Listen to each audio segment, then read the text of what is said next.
15 ऑगस्टला जे मांस विक्रीची दुकानं कत्तलखाने बंद करण्याचा 5 महापालिकांनी निर्णय घेतलेला आहे, त्यावर जोरदार आवाज उमटतोय। स्वातंत्र्य दिनी आमच्या स्वातंत्र्यावर घाला घालण्याचा हा प्रकार आहे, अशा प्रतिक्रिया अनेक नेत्यांकडून उमटतात।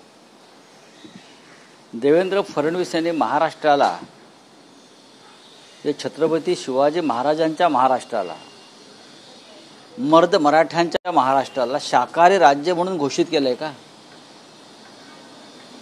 कोणाच्या दबावाखाली? मुंबईसारख्या शहरामध्ये, पुण्यासारख्या शहरामध्ये, अनेक सोसायट्यामध्ये, डोंबिवलीसारख्या शहरात सुद्धा मांस मच्छी खाणाऱ्यांना प्रवेश दिला जात नाही, घर विकलं जात नाही। याच्यावर संघर्ष सुरूच आहे। आता 15 ऑगस्ट स्वातंत्र्य दिनी महानगरपालिका फतवा काढते आणि त्या दिवशी मांस मच्छी विक्रीवरती बंदी आणते। 15 ऑगस्टला हा काय आहे? हा देशाचा स्वातंत्र्य दिन आहे, लोकांनी आनंद साजरा करण्याचा दिवस आहे। हा धार्मिक उत्सव नाही आहे,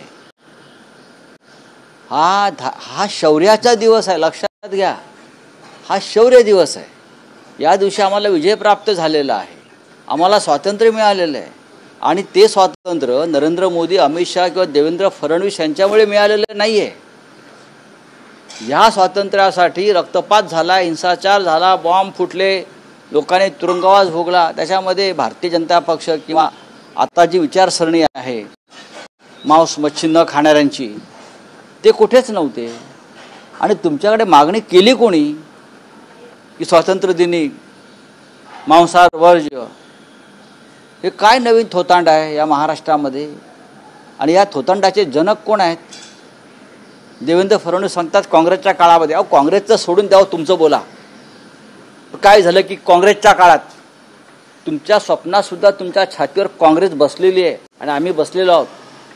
काय विचारा, काँग्रेसच्या काळात, नेहरूंच्या काळात, काय नेहरूंच्या काळात, काय काँग्रेसच्या काळामध्ये तुम्ही महाराष्ट्राला काय नपुसंक बनवताय का? छत्रपती शिवाजी महाराज युद्धावर गेले, ते काय वरण भात तूप खाऊन त्यांचे मावळे लढत होते का? ते मांसाहारच करत होते चांगल्या प्रमाणात। पेशवे सुद्धा मांसाहार करत होते, बाजीराव पेशवे। त्याशिवाय युद्धावर लढता येत नाही। आता सीमेवरचं सैन्याला सुद्धा मांसाहार करावाच लागतो ना। वरण भात तूप पोळी खाऊन, श्रीखंडपुरी खाऊन नाही युद्ध लढता येत। तुम्ही महाराष्ट्राला नपुसंक करताय, नामर्द करताय। देवेंद्र फडणवीस, हे फतवे मागे घ्या। तुम्ही मराठी माणसाची संस्कार आणि संस्कृती खतम करताय। स्वातंत्र्य दिनी काय नवीनच होतं? स्वातंत्र्य दिनी मांसाहार नाही, तुम्ही नका खाऊ ना। बरं, तुम्ही लपून खाताय ना सगळे, आपण सगळे लपून खातात, मग लोकांवरती ही बंदी का लादताय? प्रत्येक प्रकारची बंदी लादली जाते। बंदी, हे खाऊ नका, ते खाऊ नका, हे कपडे घालू नका, ते कपडे घालू नका, हे बोलू नका, ते बोलू नका। हा देश आहे की बंदीशाळा आहे? हा महाराष्ट्र आहे की बंदीशाळा? हे बंदिराष्ट्र झालेलं आहे। या विरोधात सर्व मराठी माणसांना एकत्र येऊन आवाज उठवावा लागेल। दोन प्रतिक्रिया उमटतात सरकारने। अजित पवार म्हणतायत की अशा पद्धतीनं मांस विक्री बंद करणं योग्य नाही, हे अजित पवारांचं मत आहे। तर दुसऱ्या बाजूला सरकारमधले भाजपा त्यांचे नेते असं म्हणतात की हा निर्णय काँग्रेसच्या राजवटीत जेव्हा शरद पवार मुख्यमंत्री होते तेव्हा झाला होता आणि जेव्हा महाविकास आघाडी सरकार होतं तेव्हाही शरद पवार, एक लक्षात घ्यावं, शरद पवार मुख्यमंत्री पदी राहून किती काळ उठला? शरद पवार साहेब शेवटचे मुख्यमंत्री कधी झाले फडणवीस साहेबांना माहिती आहे का? सांगा ना तुम्ही। मनोहर जोशी मुख्यमंत्री होते आमचे 25-30 वर्षापूर्वी, त्याच्या आधी पवार साहेब होते। तुम्ही कोणती अध्यादेश बाहेर काढताय? तुमच्याकडे आता कोणी मागणी केली आहे का? शरद पवारांच्या काळामध्ये अध्यादेश निघाला का नाही मला माहीत नाही, पण मांस आणि मच्छी विक्री बंदी शरद पवार साहेब करत असतील तर मला आश्चर्य वाटेल। असं काही घडलेलं नाही, हे थोतांड आहे। 15 ऑगस्ट हा धार्मिक सण नाही, हा विजय उत्सव मनवण्याचा दिवस आहे। पण भारतीय जनता पक्ष प्रत्येकाला धार्मिक स्वरूप देताय. तुमचं तुम्ही बघा हो, तुम्ही द्या श्रीगंधपुरीच्या पार्ट्या, तुम्ही द्या पुरणपोळ्या. जे सरकार कामाख्या देवीच्या मंदिरात रेडे कापून जन्माला आलं, त्यातल्या काही लोकांनी रेड्याचा मांस प्रसाद म्हणून खाल्लाय. मला माहिती आहे, मी तिथे होतो. नंतर जे सरकार फडणवीसांचं गुवाहाटीला रेडे कापून, बकरे कोंबड्या कापून, बदकं कापून तिथे, हे मी जबाबदारीनं बोलतोय, त्या सरकारला मांस मच्छीचा तिटकारा यावा याचं मला आश्चर्य वाटतंय. 65 रेडे कापले कामाख्या देवीच्या मंदिरात आणि त्या रेड्यांचा प्रसाद खावा लागतो कापणाऱ्याला. हे पण तुम्हाला मी सांगतो, तिकडली ती एक परंपरा आहे. तिथे बदकं कापली जातात, तिथे इतर प्राणी कापले जातात आणि कापल्यावर प्रसाद म्हणून त्याचा मांसाहार करावा लागतो प्रसाद म्हणून. अशा सरकारचे जनक आणि निर्माते देवेंद्र फडणवीस महाराष्ट्राला सांगतायत की शाकाहारी व्हा स्वातंत्र्य दिनी. परत परत सांगतो की थोतांडशाही बंद करा. मला माहिती, हा काय नवीन माहिती आम्हाला तुम्ही देत नाही. आमची चर्चा सविस्तर होत असते, झालेली आहे. अनेकदा आम्ही एकमेकांना भेटत असतो काँग्रेसचे नेते. आमचा संवाद चांगला आहे. भूतांडाळ शब्द वापरला, त्यावर अजित पवारांचं एक असं विधान आहे की ते असं म्हणतं की मतदान वाढवून देण्याचा दावा करणारे लोक मार्केटमध्ये फिरतात, मात्र हे सर्व बकवास आहे. असेल ना. काही लोक मतदान वाढवून घेण्यासाठी बारामतीमध्ये पोलिसांच्या गाडीतून पैसे वाटतात. काही लोक पोलिसांच्या गाडीतून सरकारी यंत्रणा वापरून पैसे वाटतात. बँका रात्री 2 वाजेपर्यंत उघड्या ठेवतात. मग ती निवडणूक साखर कारखान्याची असो, लोकसभेची असो, विधानसभेची असो. आणि काही लोक अशा प्रकारे चर्चा करतात. सगळ्यात बकवास आहे लोकशाहीमध्ये, आणि सगळ्यात जास्त बकवास हे बारामतीत चाललंय सध्या. बोला, काय उत्तर आहे? आणखी एक आहे की सरकारमधली धुसफूस ही यानं त्या कारणाने बाहेर येत असते. काल मंत्रिमंडळाची बैठक होती, पालकमंत्री पदाबाबतीत जे काही सध्या सुरू आहे.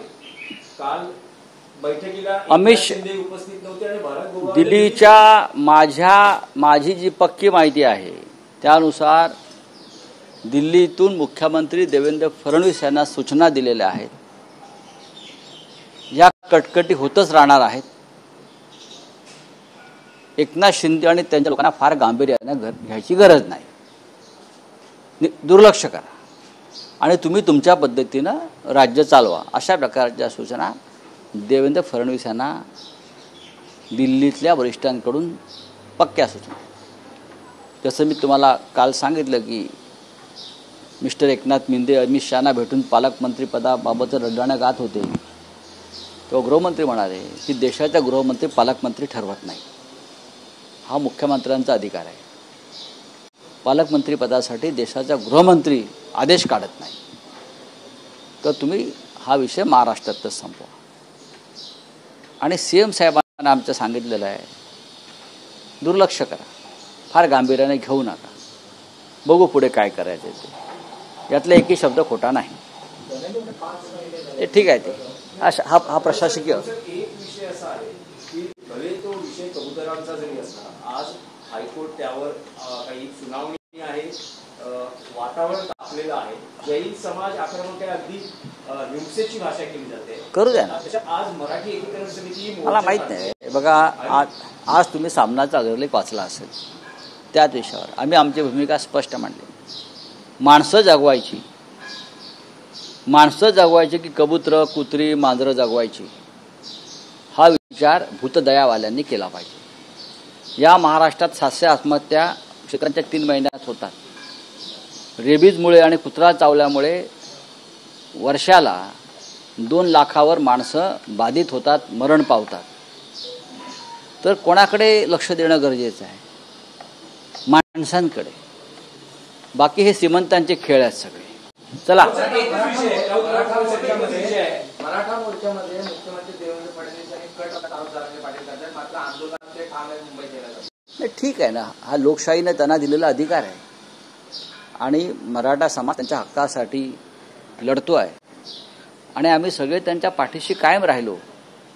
मुंबईत त्यांना धडक द्यावी लागते आणि कोणती आश्वासनं या समाजाला दिलेली देवेंद्र फडणवीस पाळत नाहीत. उलट त्या संघटनेमध्ये फूट पाडण्याचा प्रयत्न करतात सत्तेच्या माध्यमातून. याच्यामुळे जरांगे पाटील यांना जर संताप आला असेल तर तो योग्य आहे. चला, एकच आहे की बाळासाहेब ठाकरेंनी ज्या व्यंगचित्र साप्ताहिकातून आपली परखड भूमिका मांडली, त्या मार्मिकचा आज वर्धापन दिन साजरा होतोय. त्याविषयी काय सांगाल? आज कार्यक्रमही होतोय वर्धापन दिनानिमित्त. तुमच्या समोर जे संजय राऊत उभे आहेत ते त्या मार्मिकचं प्रॉडक्ट आहे, उत्पादन आहे. आम्ही सगळे मार्मिक स्कूलचे विद्यार्थी आहोत. बाळासाहेब ठाकरेंनी आम्हाला आधी मार्मिकच्या शाळेमध्ये घातलं, मार्मिकमध्ये आम्हाला कामाला लावलं आणि त्या मार्मिकच्या प्रशिक्षण शाळेतून आम्ही सगळे बाहेर आलो आणि इथपर्यंत पोहोचलो. मार्मिक व्यंगचित्र साप्ताहिकानं त्या काळामध्ये राज्यकर्त्यांची झोप उडवली, मराठी माणसाला जागं केलं. मराठी माणसाच्या चळवळीची निर्मिती जर कोणी केली असेल तर ती मार्मिक व्यंगचित्र साप्ताहिकाने केली. मार्मिकमधून शिवसेना जन्माला आली, लक्षात घ्या. मार्मिकमधून शिवसेना जन्माला आली आणि मार्मिकमधून हिंदुहृदय सम्राट बाळासाहेब ठाकरे निर्माण झाले. त्याच्यामुळे त्या मार्मिकचं महाराष्ट्रावर आणि समस्त मराठी माणसावर ऋण आहे आणि त्या मार्मिकचा वर्धापन दिन आहे. आम्ही सगळे त्या वर्धापन दिनाला उपस्थित राहणार आहोत. फोक ॲक्थॉन नावाचा एक जबरदस्त सांस्कृतिक कार्यक्रम आज तिथे आम्ही लोकांसाठी दाखवणार आहोत. उद्धवजी येणार आहेत, स्वतः माननीय पक्षप्रमुख उद्धव ठाकरे उपस्थित आहोत, आम्ही आहोत. पण मार्मिक हा एक इतिहास आहे आणि तो इतिहास ज्वलंत आहे. चलिए, थैंक यू. बोलिए, क्या है आपको? अरे हो गया, पुराना हो गया वो बात. चलिए.